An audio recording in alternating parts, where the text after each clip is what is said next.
Great. So thank you very much for inviting me today. I have no, whoops. We're skipping around a bit. Can we restart the presentation? Thank you. I have no relevant disclosures for this talk. Today I'd like to go over a little bit about the data that's available on ERPs in HPB surgery, go over some guidelines, trials, and some of the systematic reviews available in this area, and then, time permitting, spend a little bit of time talking about our own experience in starting this up at McGill University. So in looking at the data for this talk, I was thrilled to find a Cochrane review published in February of this year on exactly this topic. I thought, perfect. I don't have to do any more searching. My talk is done. This trial has been referred to earlier in the day, actually included 10 randomized controlled trials of upper GI, pancreas, and liver ERPs. By the author's own assessment, the studies were all of low or extremely low quality. And of the 10 studies included, none reported or none were targeted directly at pancreas surgery. Only 2 involved liver, and the rest were on a variety of foregut of things.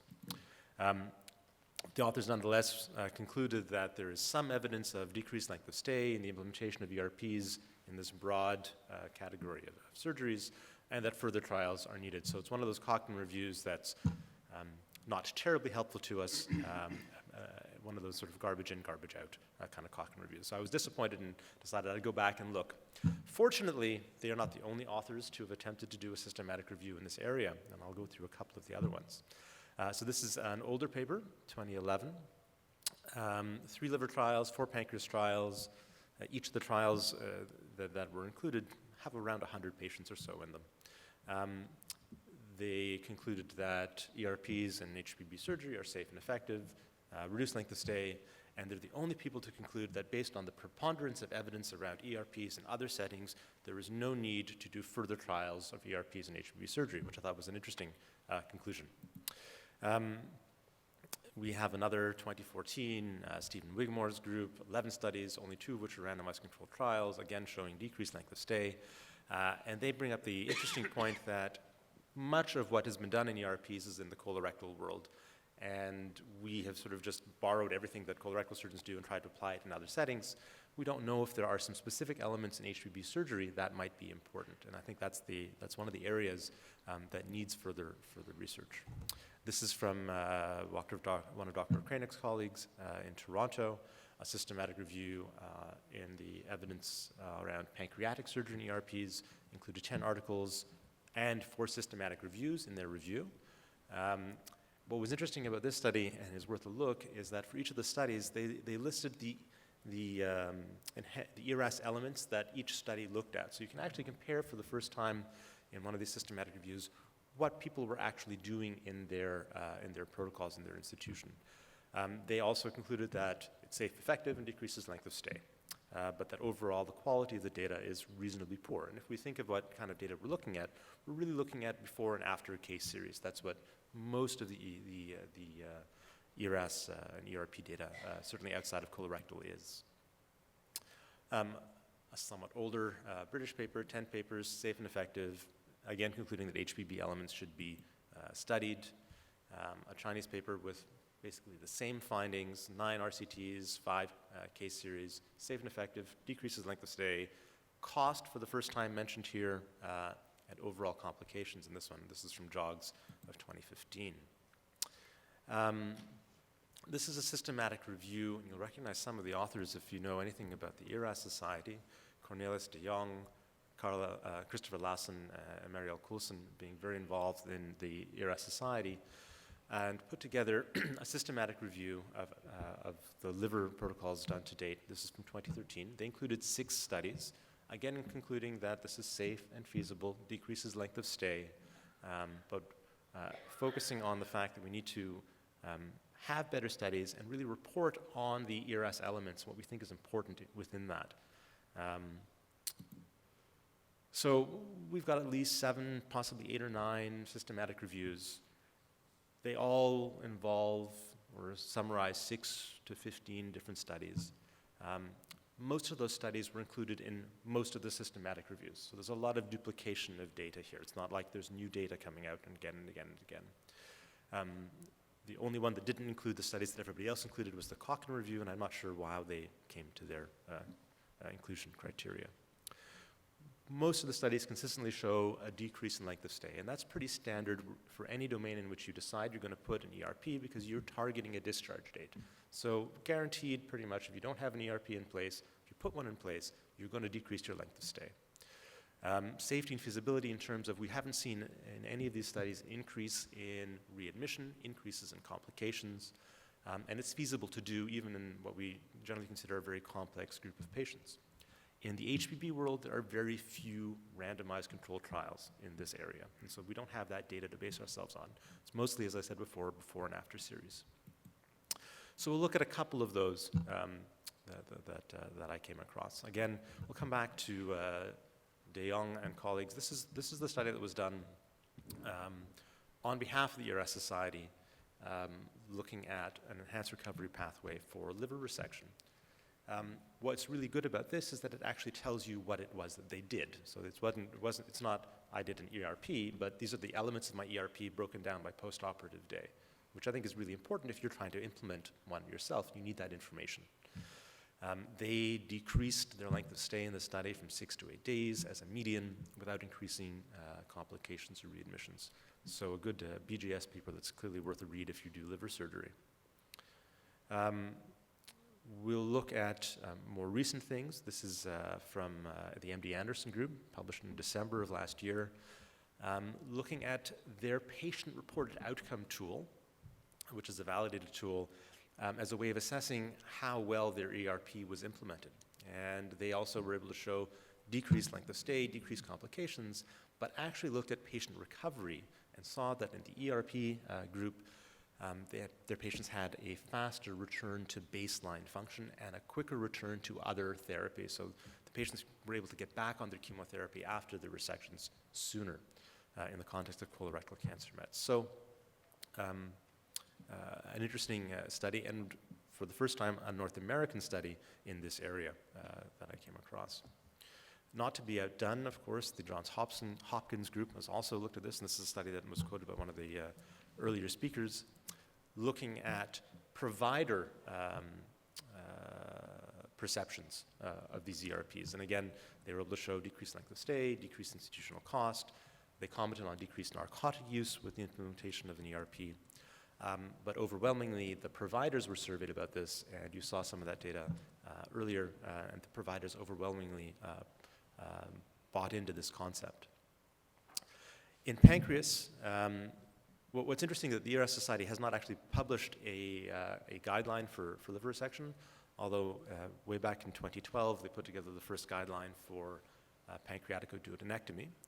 And these guidelines, if you've not looked at the ERS Society's guidelines, they're very well done. They look at the evidence and they give you an evidence-based recommendation on each of the elements. And they give you some idea of how strong or weak the literature around that is. So they're well done guidelines and worth a read when it comes to it. The Milan group then did a study on implementing those guidelines essentially. Again, a before and after series showing safety and feasibility and a trend toward decreased length of stay in pancreaticoduodenectomy. It's interesting that in pancreaticoduodenectomy, the North Americans were sort of ahead of the game, and Charles Yao actually has a paper from 2007 looking at the implementation of a critical care pathway, what they call the critical care pathway in pancreaticoduodenectomy, as a tool for team building that decreased length of stay and decreased cost as well. So we have a variety of data to support the use of ERPs in hepatobiliary surgery. So I'm now going to take you back to a time, call it 2014, when I worked at this hospital, and tell you a little bit about how we went into the ERP world. So pre-pathways, going back to 2008, 2007, we had uniform ICU admission for any patient who was having a major hepatectomy. Our average length of stay was around 12 or 15 days. We didn't have standardized orders in any way, shape, or form. It really depended on the staff, fellow resident who happened to be in the vicinity of the patient at the time that the surgery happened. One of the things that we noted back then is that in terms of complications, we were faced with a huge problem with SSI. So the first thing that we tried to standardize in our HPB world was antibiotic prophylaxis. And we did a great job. We sat down with infection control and ID. We got a new protocol together. We implemented the protocol. We had good compliance with the protocol. Didn't change the rate of SSIs. Completely changed the flora. So we completely missed the boat the first time we tried it. I went away for fellowship and came back and decided that we needed to do a proper pathway. And so we got a multidisciplinary group, as you heard described this morning, together, and went ahead and tried to put together a pathway. We based ourselves very much on that paper from de Jong and the ERAS Society, because they were the only people at that time who had actually implemented a pathway and detailed it in sufficient detail for us to reproduce it. So we implemented that, and we decided that we were not going to go crazy. We would do it for straightforward cases only. We didn't include any extended resections. We didn't include biliary resections with that at all. There was a lot of resistance from various parts. The surgeons, there was only 2 or 3 of us, so it wasn't. We were reasonably okay with it. But the change from patients going to from spending a day or 2 in the ICU to going straight to the ward from the recovery room was huge, and there was a lot of fear around that. Patients with bilateral subcostal incisions who basically been clamshelled open, there was a lot of concern from nursing about how are we going to stand these people up the night of their operation? Are you absolutely out of your mind? And then we protocolized epidural care a little bit, standardizing a stop test on postoperative day number 3. And again, there were concerns about how that bridging to oral was going to go. The residents are great drivers of change, and anything that facilitates a resident's life is going to get adopted. And so, unbeknownst to us, suddenly our trisectionectomies were going on the pathway, and then it just sort of started gradually creeping in. And so, soon enough, everybody was on the pathway. We didn't see any catastrophic bleeding having to be rushed from the floor to the ICU either. So, it kind of crept in and was implemented. For the sake of time, I'm not going to go through all the elements of the ERAS Society guidelines. However, I'd like you to look at the red X's. So this is our first pathway, and you'll see that for every one of the postoperative days, there are quite a few red X's beside the various items. So we were clearly missing some of the elements. We didn't think they were important, or we didn't get agreement on them, or we just didn't include them the first time around. We were also missing a patient education component, which is really fundamental to how these pathways work. It creates expectation, and it creates buy-in from your patients and engagement from your patients. So a very, very fundamental part of this. We had developed nursing documentation that focused on early ambulation, but there was no medical order for early ambulation. We used drains routinely on everybody and liberally. We were still using nasogastric drainage on these patients postoperatively. And we kind of wanted IV fluids to be stopped early and them switched to DAT, but there was we didn't focus very much on that. So there were clearly some areas which we needed to improve upon. What we did see, though, was an inflection point at the implementation on our SSI rates. So they went from really being outrageously high to much, much better, and that's been a slow and steady decline since we did this. So we updated the pathway about 18 months ago. We used the SURE structure that Dr. Feldman has talked to you about, updated our literature review with our librarians, reconvened pretty much the same multidisciplinary team. We created the patient education materials for the first time.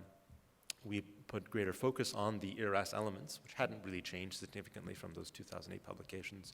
And we reduced our target date of discharge from day 6 to day 4. So we put together a guide to your liver surgery, much as you've seen, and we'll try to make that website available before the end of the day. Each of the guides that we develop has this pathway to home or path to home guide, which really summarizes in pictorial fashion what we expect of the patients every day and what they're to expect every day in terms of their tubes, their ambulation, and that kind of thing. And this is the little pull-out in the middle of the guide. Each of the days is gone through in greater detail as a separate page, but this kind of is the pull-out general schema of what we expect and what you're to expect as a patient. Again, without focusing on the elements, just to show you that we have a lot more green across the board. We really put effort into trying to get a lot more green across the board in terms of the elements that we included in these pathways. So this update in the pathway was implemented last July. It's been very well received by patients and nursing and the residents as well. But there's some challenges that remain. And in the HPB world, I think one of the biggest challenges is the intraoperative management, because it's an operation that can have much more dramatic fluid shifts than, for instance, a laparoscopic colectomy. We as a group really still love our drains. So although we don't drain uniformly, we still drain the majority of patients. And that's just slow for us to change. And that's all on us. Nursing documentation for these pathways is a little bit onerous. So you either have, most nursing documentation is sort of narrative documentation, and you don't get out of that what you want. What you want is some kind of nursing documentation that shows that the patients have attained their ERAS goals or has a reason for why they haven't met them, so that you can query that, look at it, and understand what's going on with the patient, and flag the patients who are falling off the pathway, because those are the patients who are likely to have complications. So we haven't quite ironed out nursing documentation in a satisfactory way. Mobilization for our patients remains a challenge. The second case of the day comes out of the recovery room around midnight. It's not really feasible to have them sitting in a chair to have their supper at midnight. So there's some issues around mobilization that are just purely logistic. In a similar vein, the way our diet system interacts with our physician order system, there's some challenges that we have in getting people the right meal at the right time. And it usually takes until the second postoperative day till we're actually getting them what we want them to get. And those are just some of the constraints we have within our system. You heard, I think Dr. Lee referred to the pie chart audit tool that we have. And so this is basically an Excel sheet, and our nurse just charts when patients go home. You program in the date of their surgery, and there's an expected date of discharge. All they enter in is the date that they actually went home. So you can see that we have about half of our patients going home within 1 day of our target, so that's by post-op day 5, another 30% going home in the next 2 to 3 days, and only a quarter of patients staying 4 days or more longer than on the pathway. We've tried to look back at this series sort of pre-first pathway, after the first pathway, and after the second pathway. And the cohorts are reasonably similar, though I think in the last set there's been a trend towards more parenchymal sparing surgery in the liver resection world, and so that's reflected in slightly more minor hepatectomies in the most recent cohort. But to look at our mean and median length of stays, you can really see that from a mean of 17 in 2007, we're down to a mean of 7. And our median is 6. So we've really tightened up the variability around things. And this has not had an impact really on mortality or morbidity, return to the emergency room. Those haven't changed over the 3 eras. But we've really done is tightened up the outliers in our length of stay.